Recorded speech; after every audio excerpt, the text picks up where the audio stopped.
FM news देख रहे हैं आप। मैं हूं आपके साथ नेहा वाली और वक्त हो चला है उत्तर प्रदेश की अहम खबरों का। उत्तर प्रदेश के मुख्यमंत्री योगी आदित्यनाथ उत्तराखंड के 3 दिवसीय दौरे पर हैं। बता दें कि सीएम योगी ने अपने दौरे के पहले दिन अपने गृह क्षेत्र यमकेश्वर पहुंचकर वहां पर अपने परिजनों से मुलाकात की। योगी ने गुरु गोरखनाथ महाविद्यालय विद्यायनी का दौरा किया और अपने माता पिता का आशीर्वाद लिया। वहीं आज सीएम योगी लगभग 11 बजे अपने छोटे भाई के बेटे के मुंडन में शामिल होंगे। साथ ही सीएम योगी 5 मई को अपने दौरे के अंतिम दिन हरिद्वार में उत्तर प्रदेश पर्यटक निगम के भागीरथी पर्यटक आवास गृह का लोकार्पण भी करेंगे। तो 5 मई को सीएम योगी आदित्यनाथ हरिद्वार में होंगे और आज उनका जो कार्यक्रम है वो निजी तौर पर रहने वाला है। वो परिवार के कार्यक्रम में शामिल होंगे। उनके भाई के बेटे का मुंडन संस्कार कार्यक्रम है जिसमें वो शामिल होंगे। इसी के साथ गांव वालों से भी उनका मुलाकात का कार्यक्रम रहेगा। तो आज दूसरा दिन है उत्तराखंड में योगी आदित्यनाथ का 3 दिवसीय उत्तराखंड दौरे पर वो पहुंचे हैं, जहां पर 5 मई को वो हरिद्वार में रहेंगे। तो इससे पहले बीते कल की अगर बात करें तो ये तस्वीर आप देख रहे हैं जब वो अपनी मां के पास पहुंचे थे मुलाकात करने। वहां पर पहुंचकर उन्होंने अपनी मां के चरण स्पर्श किए, उनसे मुलाकात किए। काफी भावुक भी वो नजर आए, आंखों में उनके अश्रु थे। और उसके बाद उन्होंने अपने परिजनों से मुलाकात की और आज परिवार के ही एक निजी कार्यक्रम में योगी आदित्यनाथ शामिल होंगे। आज उनके भाई के बेटे का मुंडन कार्यक्रम है जिसमें वो शामिल होंगे और 5 मई को यानी कल हरिद्वार दौरे पर रहेंगे योगी आदित्यनाथ।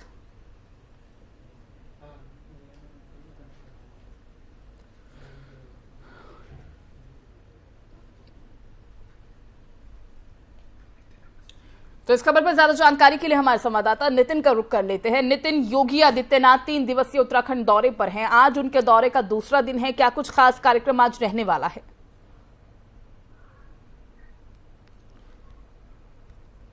नितिन, आवाज मिल पा रही है आपको? बिल्कुल, मैं भी आपको बताना चाहूंगा कि सीएम योगी आदित्यनाथ का आज उत्तराखंड का दूसरा दिन है और आज अपने भाई के बेटे के मुंडन के संस्कार में शामिल होंगे। आज अपने गांव में ही रहेंगे सीएम योगी आदित्यनाथ। कल हरिद्वार जाएंगे और सीएम योगी उसके अलावा कई कार्यक्रम में शामिल होने की बात बताई जा रही है। लेकिन सबसे महत्वपूर्ण आपको बताना चाहूंगा, कल उन्होंने पूरा दिन जो अपने परिवार के साथ बिताया था, वही जो इसमें काफी समय 28 साल बाद वो करीब ये बताया जा रहा था कि वो उत्तराखंड में मौजूद हुआ। 5 साल बाद उन्होंने अपने परिवार से मुलाकात करी थी। तो कहीं ना कहीं ये कहा जा सकता है उत्तर प्रदेश के मुख्यमंत्री योगी आदित्यनाथ के 3 दिन के दौरे पर उत्तराखंड पर आए हुए हैं। आज सीएम योगी का दूसरा दिन है और गौरतलब है कि मुख्यमंत्री योगी मंगलवार को पंचूक गांव में अपने घर पर भी पहुंचे थे। सीएम ने रात अपने घर पर बिताई थी। जानकारी के मुताबिक सीएम योगी घर के एक कार्यक्रम में शिरकत करने के लिए यहाँ पर पहुंचे थे। आपको बताना चाहूंगा कि आज इनके भाई के बेटे का मुंडन संस्कार था, उसी में शामिल होने के लिए पहुंचे थे। क्योंकि कल मुंडन संस्कार हो गया था, जो कल अक्षय तृतीया था, सबसे महत्वपूर्ण पर्व बताया जाता था और परशुराम जयंती थी, उससे मुंडन संस्कार हुआ था। आज की पार्टी होगी तो उसमें शामिल होंगे। तो कहीं ना कहीं ये कहा जा सकता है काफी समय बाद वो गए थे, वो अपने परिवार से उन्होंने मुलाकात करी। वहीं आगे बताना चाहूंगा कि मुख्यमंत्री योगीनाथ आज अपने घर से रुक सकते हैं। वहीं मुख्यमंत्री योगीनाथ आज सुबह ही अपने घर में ही रहेंगे। इसके बाद वो आधिकारिक कार्यक्रम में भी फिलहाल शिरकत करेंगे। उसके बाद दरअसल सीएम योगी आगे के कार्यक्रम में बारे में अभी कोई जानकारी मिल नहीं पा रही, लेकिन ये बताया जा रहा है कि घर के परिवार के कार्यक्रम में वो जितने भी वहां पर कार्यक्रम होंगे उसमें शामिल होंगे और उनके साथ जो वहां के सीएम पुष्कर धामी उनके साथ मौजूद होंगे और सारी तैयारियां चल रही। लेकिन उसके बाद आपको बताऊंगा सीएम योगी बुधवार दोपहर बाद देहरादून या हरिद्वार के लिए, यानी आज दोपहर में 2 बजे के करीब वो देहरादून हरिद्वार भी जा सकते हैं, क्योंकि 4 धाम की यात्रा शुरू हो गई आज से ही। तो कहीं ना कहीं उसको भी वो जांचेंगे परखेंगे, हो सकता हो कि वो यात्रा में शामिल हो, क्योंकि काफी समय से यात्रा ये बंद चल रही थी, फिर शुरू हो गई। तो कहीं ना कहीं वो हरिद्वार की में जाएंगे। तो यानी नितिन, आज वो अपने पारिवारिक कार्यक्रम में शामिल होंगे जहां पर कहीं ना कहीं मीडिया को जाने की इजाजत नहीं है। और अगर 5 तारीख की बात करें तो जैसा कि आपने बताया हरिद्वार में रहेंगे। नितिन, आप बने रहिए हमारे साथ। इसी बीच सीधा रुख करते हैं इस वक्त की अहम और बड़ी जानकारी का। इस वक्त की बड़ी जानकारी आपको बता दें, 6 मई को सीएम योगी आदित्यनाथ का अयोध्या दौरा है। वो अयोध्या जाएंगे 6 तारीख को और 7 मई को झांसी जाएंगे, जहां पर विकास कार्यों का वो जायजा लेंगे। ग्राउंड जीरो पर जाकर वो जायजा लेंगे। तो विकास कार्यों की समीक्षा उनकी तरफ से की जाएगी। खुद योगी आदित्यनाथ तमाम जीरो ग्राउंड पर जाकर तमाम योजनाओं को देखते हुए किस तरह की तैयारियां हैं, इन सभी की समीक्षा उनकी तरफ से की जाएगी। तो 6 मई को सीएम का अयोध्या दौरा है, 7 तारीख को सीएम का झांसी दौरा है। नितिन लगातार हमारे साथ बने हुए हैं। नितिन, 6 तारीख को सीएम अयोध्या जाएंगे और 7 को झांसी। बिल्कुल बिल्कुल नेहा जी, आपको बताना चाहूंगी कि 6 तारीख को अयोध्या आने की बात सीएम योगी आदित्यनाथ की भी और राज ठाकरे की भी आने की बात हो रही है। मुंबई से वो भी रुक कर सकते हैं और 7 तारीख को झांसी में जाएंगे। झांसी में सभी अधिकारियों से मुलाकात करेंगे और वहां का ब्यौरा लेंगे कि जितनी भी जनता है उनसे कहीं ना कहीं रूबरू होना चाहते हैं और उनसे बातचीत करना चाहती है, तो उनसे भी मुलाकात करेंगे। वहां की जितनी भी कार्यशैली है उसको जांचेंगे, परखेंगे। और उसके अलावा जिस तरह से 6 तारीख को अयोध्या की बात होगी, अयोध्या में उनका मेन रुख रहेगा क्योंकि अयोध्या पर काफी समय से सुरक्षा को लेकर काफी इंतजाम बताए जा रहे थे कि श्री राम जन्मभूमि को लेकर काफी विवाद पहले से चल रहा था, उसको अब कहीं ना कहीं उन्होंने जांचा बचा था और अब मंदिर बनने पर आ गया है और जिस तरह से वहाँ की तैयारियां उनको सब जांचेंगे और वहाँ पे काफी समय बिताएंगे। लेकिन सबसे महत्वपूर्ण आपको बताना चाहूंगा कि जो आज है हरिद्वार में संपत्तियों के बंटवारे को लेकर एक कार्यक्रम में वो शामिल होंगे, जो कि आपको बताना चाहूंगा कि वो भागीरथ होटल में का भी उद्घाटन करेंगे। दरअसल यूपी के उत्तराखंड में अलगंदा होटल में 21 साल बाद के विवाद चल रहा था, उसको कहीं ना कहीं देखेंगे तो उसको निपटाने का काम करेंगे। तो सबसे महत्वपूर्ण बात यह है कि 3 दिन से ही उत्तराखंड में रहने के बाद वह सीधे रुख उनका अयोध्या का होगा। उसके बाद फिर वहां से 6 तारीख के बाद से 7 तारीख को वो झांसी जाएंगे। झांसी में सभी लोगों से मुलाकात करेंगे, वहां की जो चीजें हैं क्योंकि जनता वहां की जो है वो क्या चाहती है उनसे मिलने की कोशिश करेंगे और उनकी सारी बातों को जानने की कोशिश करेंगे, क्योंकि लगातार कैबिनेट मंत्री जो है वो कहीं ना कहीं सब दौरे पर निकले हुए जिलों के जहां जहां पे उनको जाना था और शुक्र शनिचर इतवार को वो कहीं ना कहीं जनता के बीच में सभी कैबिनेट मंत्री जाएंगे। तो उनको देखते हुए वो झांसी को जाने की बात कर रहे हैं, मगर अयोध्या और झांसी सबसे महत्वपूर्ण उनका दौरा बताया जा रहा है और 6 तारीख को वो ज्यादा समय अयोध्या में ही बिताएंगे क्योंकि श्री राम जन्मभूमि है, वहां पर वो दर्शन करेंगे श्री राम जी के, वहां उसके बाद हनुमानगढ़ी के दर्शन करेंगे और उसके बाद फिर आगे की रणनीति झांसी के लिए होगी और वहां पर वो समय बिताएंगे। जी ठीक है नितिन, आप बने रहिए हमारे साथ, मैं और भी अपडेट आपसे लूंगी। तो आपको बता दें कि विकास कार्यों का खुद जायजा लेंगे सीएम योगी आदित्यनाथ और इसी के साथ ये भी आपको बताते चले कि ज्यादा समय, जैसा कि हमारे संवाददाता ने अभी बताया, कि वो अयोध्या में बिताएंगे। और इसी के साथ बढ़ते हैं आगे।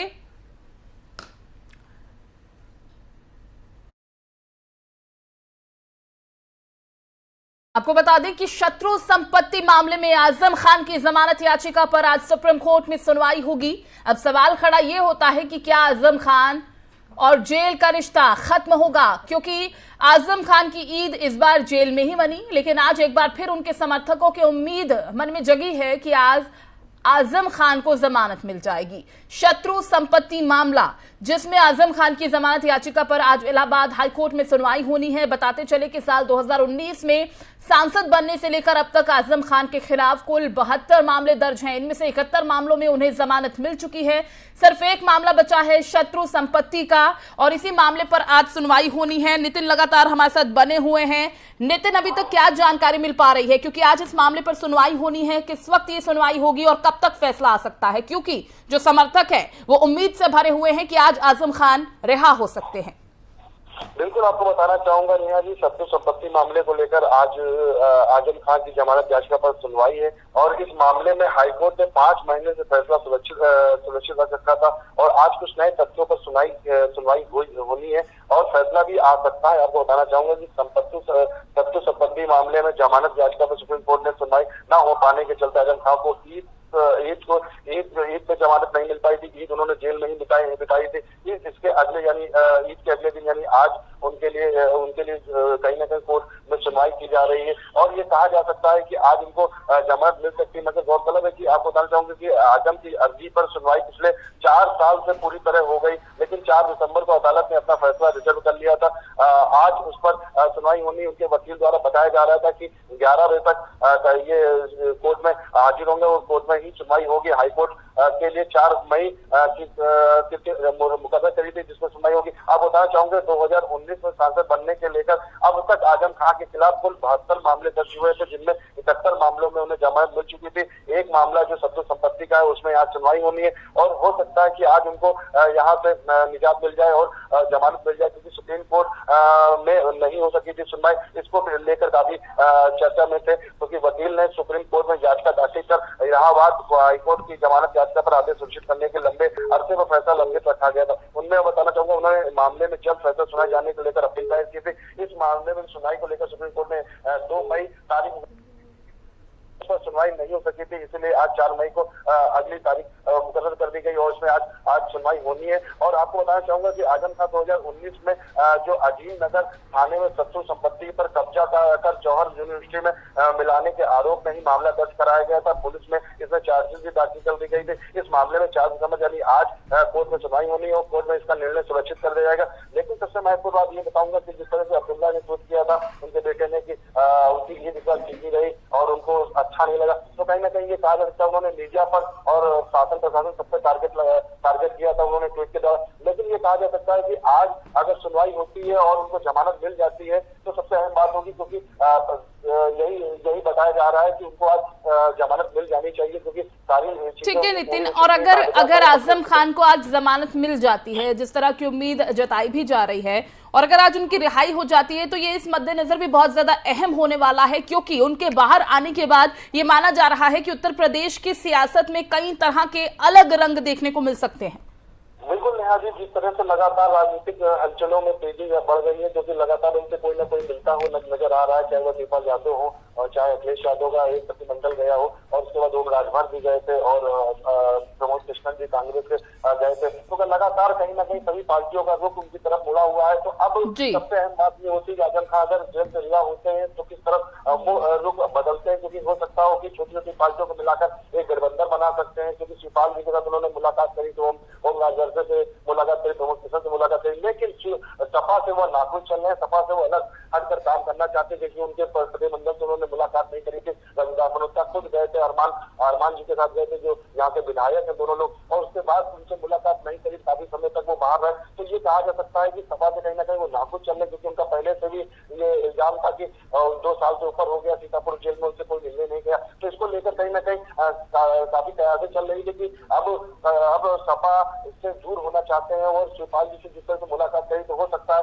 कि एक छोटे गठबंधन की बन सकता है और सभी लोग मिलकर लोकसभा चुनाव के लिए तैयारियां कर सकते हैं कि 2024 में लोकसभा चुनाव है, तो उसकी तैयारी में जुट जाएंगे पूरी तरीके से। देखने वाली बात यह होती है कि लगातार जिस तरह से हलचलें तेज हो रही हैं उनमें क्या रुख रहता है आजम खां का, क्योंकि वो काफी समय से 2 साल से अंदर थे और उसके बाद वो सीधे अपने परिवार से मिलेंगे अगर जमानत मिल जाती है। और पूरी कोशिश तो यही है कि आज वकील का उनका मानना है कि सारे कागजात उन्होंने फाइल कर दिए हैं, सब उससे कहीं ना कहीं उनको जमानत मिल जाएगी। अब 11:30 बजे तक ये इस पर चर्चा होने लगेगी और जज पे कहीं ना कहीं फैसला सुनाने में सुरक्षित हो जाएंगे। लेकिन सबसे महत्वपूर्ण बात ये है कि अगर जमानत मिलती है तो आजम खां का रुख क्या रहता है, क्योंकि उनके बेटे को भी लेकर भी राजनीतिक गलियारों में काफी हलचलें बढ़ी हुई है, क्योंकि ये कहा जा रहा है कि लगातार जैन चौधरी भी मिलने गए थे अब्दुल्ला से, उस पर भी बात हुई थी, क्योंकि अब्दुल्ला ने जैन चौधरी से कहा था कि सपा मुखिया जो है वो उनसे मिलने नहीं गए थे। तो कहीं ना कहीं इनको मैनेज करने में जैन चौधरी पहले लगे हुए थे, लेकिन पूरी तरीके से ये कहा जा सकता है कि आजम खां पूरी बिल्कुल। अब नितिन, देखना होगा कि अगर आज उनकी रिहाई हो जाती है तो आगे उनका क्या रुख होगा, जो वो खुद ही स्पष्ट कर पाएंगे। बहुत बहुत शुक्रिया नितिन तमाम इस जानकारी के लिए। तो कुछ ही देर में सुनवाई शुरू हो जाएगी और कोर्ट आज फैसला सुना सकता है आजम की जमानत याचिका पर। पहले उम्मीद जताई जा रही थी कि शायद ईद से पहले उनकी रिहाई हो जाए, उन्हें जमानत मिल जाए और इस बार की ईद वो अपने परिवार वालों के साथ मनाएंगे, लेकिन ऐसा हो नहीं पाया। उन्हें जेल में ही इस बार अपनी ईद मनानी पड़ी, जिसके बाद आज सभी समर्थकों की उम्मीद बंधी है कि शायद इलाहाबाद हाईकोर्ट की तरफ से जब सुनवाई होगी तो फैसला जो आएगा वो रिहाई का होगा, यानी आजम खान आज रिहा हो पाएंगे।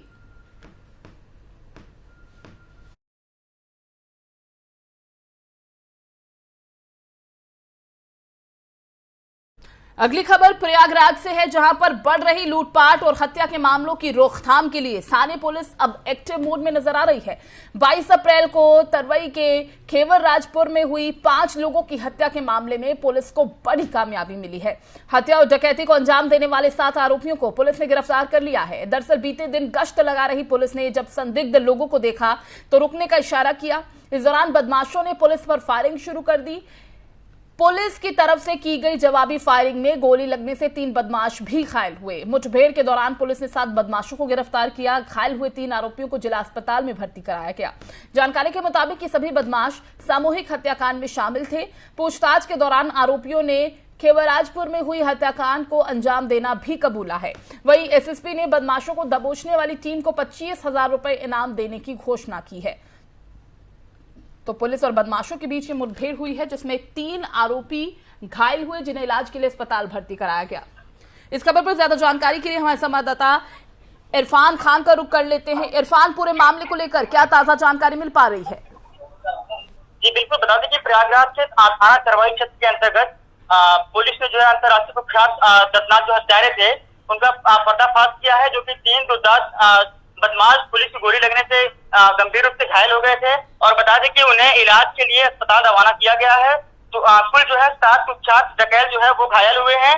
योजनाबद्ध तरीके से रात के समय हत्या और डकैती की घटना को ये आए दिन अंजाम देते रहते हैं, जिन्हें पुलिस ने इंटर स्टेट गैंग का पर्दाफाश किया है। जी, तो पुलिस और बदमाशों के बीच ये मुठभेड़ जो हुई है, जवाबी फायरिंग में 3 बदमाश घायल हुए हैं, कि पुलिस टीम में भी कोई घायल हुआ है और इनाम की भी घोषणा की गई है? इरफान जी बिल्कुल, अभी ऐसी कोई खबर नहीं है। पुलिस जो है वो पूरी तरीके से सुरक्षित है। जवाबी फायरिंग में पुलिस ने फायरिंग की, जिसमें 3 बदमाश घायल हुए हैं। और बता दें कि प्रयागराज में जिस तरीके से आए दिन लगातार हत्याएं होती रहती हैं, उसको लेकर प्रयागराज पुलिस एक बड़ी कामयाबी कह सकते हैं कि हासिल की है, क्योंकि लगातार एक हफ्ते में बात करें तो पिछले एक हफ्ते में लगभग 10 से 15 मर्डर हो चुके हैं, जिसके बाद पुलिस अपने एक्शन मोड में आके 3 कुख्यात जो अपराधी थे उन पर पुलिस जवाबी फायरिंग के दौरान 3 लोग घायल हुए हैं, जिसके बाद पुलिस एक्शन मोड में आई है। जी ठीक है इरफान, बहुत बहुत शुक्रिया इस तमाम जानकारी के लिए। तो आपको बता दें कि जवाबी फायरिंग में 3 बदमाश घायल हुए हैं, जिन्हें अस्पताल में भर्ती करा दिया गया है। खेवराजपुर हत्याकांड के आरोपी थे, जिन्हें फिलहाल पुलिस ने धर दबोचा है।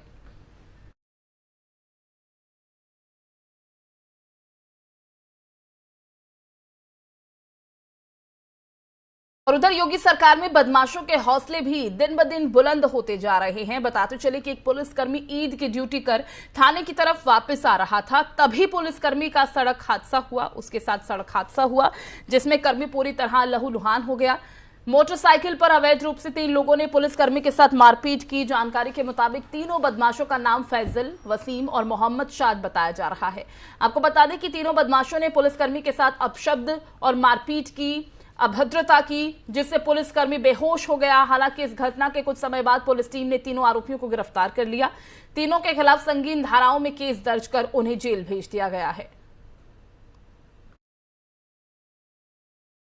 थाना सेवहरा में एक आरक्षी सत्येंद्र बुढ़नपुर रोड से ईद नमाज की ड्यूटी करके थाने की तरफ वापस आ रहा था। सड़क दुर्घटना में दुर्घटनाग्रस्त होने के पश्चात लहूलुहान हो गया था। इसी दौरान एक ही मोटरसाइकिल पर अवैध रूप से चलते हुए 3 लड़के एक ही समुदाय के थे, फैजान, वसीम और मोहम्मद शाद। इन्होंने इस आरक्षी के ऊपर अनर्गल अपशब्दों का प्रयोग किया, मारपीट किया तथा विद्वेषपूर्ण भाषा का इस्तेमाल किया। इनके मारपीट से वह सिपाही बेहोश हो गया।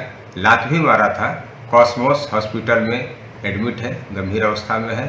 इन तीनों के खिलाफ 307 सरकारी कार्य में बाधा डालने संबंधी सुसंगत धाराओं में अभियोग पंजीकृत किया गया है। तीनों अभियुक्तों को गिरफ्तार कर लिया गया है। इसमें से फैजान नामक अभियुक्त, जो राजा के ताजपुर से भागने का प्रयास कर रहा था, पुलिस ने बलपूर्वक गिरफ्तार कर लिया गया है। विधिक कार्रवाई करके इनको जेल भेजा जाएगा। के पिटाई का ये वीडियो वायरल हुआ है, जिसके बाद पुलिस एक्शन मोड में नजर आई। बिजनौर पुलिस, जहां पर एक पुलिसकर्मी के साथ पिटाई की गई, अभद्रता की गई, अपशब्दों का इस्तेमाल किया गया, जिसके बाद 3 लोगों को गिरफ्तार कर लिया है। तो बिजनौर से ये खबर सामने आ रही है। कह सकते हैं कि जो अपराधी हैं उनके हौसले बुलंद होते नजर आ रहे हैं, लेकिन उन सभी अपराधियों को धर दबोचा गया। इस खबर पर ज्यादा जानकारी के लिए हमारे संवाददाता गौरव त्यागी का रुख कर लेते हैं।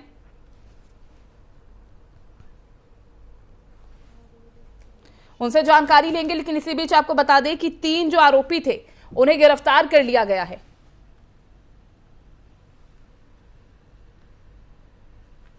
गौरव त्यागी हैं हमारे साथ। गौरव, आखिर ये पूरा मामला था क्या? क्यों इस पुलिस कर्मी को इस तरह से उसके साथ मार पिटाई की जा रही है? वीडियो हम देख पा रहे हैं, उन्हें जमीन पर गिरा दिया जाता है, फिर अपशब्दों का इस्तेमाल किया जाता है, उसकी पिटाई की जाती है। तीनों आरोपी गिरफ्तार हो चुके हैं, तो क्या मंशा थी उनकी, बताया उन्होंने? देखिए, मैं आपको बता दूं, जिस तरह से बिजनौर के थाना सेवहरा अंतर्गत बुरहानपुर ईदगाह का मामला है, उसके आसपास का मामला है, जहां पुलिसकर्मी अपनी ड्यूटी निभाकर अपने थाने में जा रहा था और यहाँ पर पुलिस अधीक्षक डॉक्टर धर्मवीर सिंह का कहना है कि वो अपनी ड्यूटी से जा रहे थे और उनकी जो बाइक है वो फिसल जाने से उनकी चोट लग गई थी और बेहोशी हालत में हो गए थे। उसी के आधार पर जहां उनकी जो वीडियो वायरल हो रही थी उसमें आरोप लग रहे थे कि इस जो कांस्टेबल है वो छेड़छाड़ कर रहा था। उसी को लेकर जो 3 जो युवक हैं उन्होंने उनके साथ बदतमीजी की है और उनके साथ मारपीट की घटना की अंजाम दिया है, जहां उस पर लात भी मारी गई है। जहां वो जो कांस्टेबल है वो भर्ती बिजनौर से सीधे मुरादाबाद के लिए भर्ती हो गया और वो गंभीर रूप से घायल है। जहां पुलिस अधीक्षक ने बताया है कि जो बेहोशी हालत में तीनों जो आरोपी हैं उनको पुलिस ने पकड़ लिया है और उनके खिलाफ 332, 307, 504, 506 में उनका मुकदमा पंजीकृत कर दिया गया है। उनका जो आरोपी है वो फैजान मोहम्मद शाद बशीम है। जी चलिए, बहुत बहुत शुक्रिया आपका इस तमाम जानकारी के लिए। तो फिलहाल तीनों आरोपियों को गिरफ्तार कर लिया गया है बिजनौर पुलिस के द्वारा। इन्होंने एक पुलिसकर्मी के साथ मारपीट की, उसके साथ अभद्रता की, जिसके बाद इन तीनों को गिरफ्तार कर लिया गया।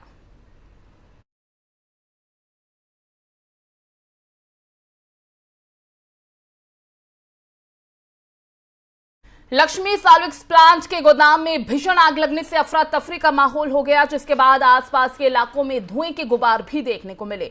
लोगों ने इस घटना की सूचना दमकल विभाग को दी, जिसके बाद मौके पर दमकल की कई गाड़ियां पहुंची। दमकल विभाग के कर्मियों ने जेसीबी से दीवार को तोड़कर आग को बुझाने की कोशिश की और कड़ी मशक्कत के बाद आग पर काबू पाने में दमकल विभाग को सफलता मिल पाई। लेकिन बताया जा रहा है कि गोदाम में रखा जो अनाज था वो पूरी तरह जलकर राख हो गया है।